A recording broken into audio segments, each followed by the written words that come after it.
Azərbaycan Respublikasının Prezidenti Cənab İlham Əliyevin tapşırığına və bölgələrdə vətəndaşların qəbulu cədvəlinə uyğun olaraq Daxili İşlər Naziri General-Polkovnik Vilayət Eyvazov iyunun 1-də və 2-sində Bərdə rayon polis şöbəsində növbəti vətəndaş qəbulu keçirib.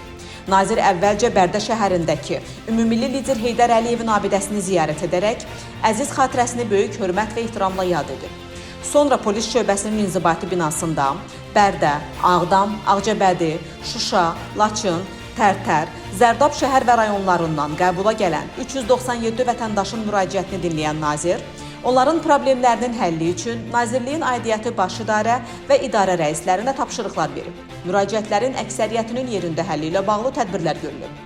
Daxili İşlər Naziri General-Polkovnik Vilayət Eyvazov qeyd olunan rayonların polis rəislərinə ictimai asayişin qorunmasında, cinayətkarlığa qarşı mübarizədə daha səmərəli tədbirlərin tətbiqi, vətəndaşların müraciətlərinə operativ və obyektiv baxılmasına dair tapşırıqlarını verib. Səfər çərçivəsində General-Polkovnik Vilayət Eyvazov Daxili İşlər Nazirliyinin daxili qoşunlarının Bərdədə yerləşən hərbi hissəsinə gedib, orada ölkəmizin suverenliyi və ərazi bütövlüyü uğrunda şəhid olmuş hərbi qulluqçuların xatirəsini ucaldılmış abidəni ziyarət edib. Sonda General-Polkovnik Vilayət Eyvazov daxili qoşunların hərbi hissəsinin sıra meydanında polis orqanlarında xidmət etmək arzusunda olan gənclərin sıra baxışını keçirib.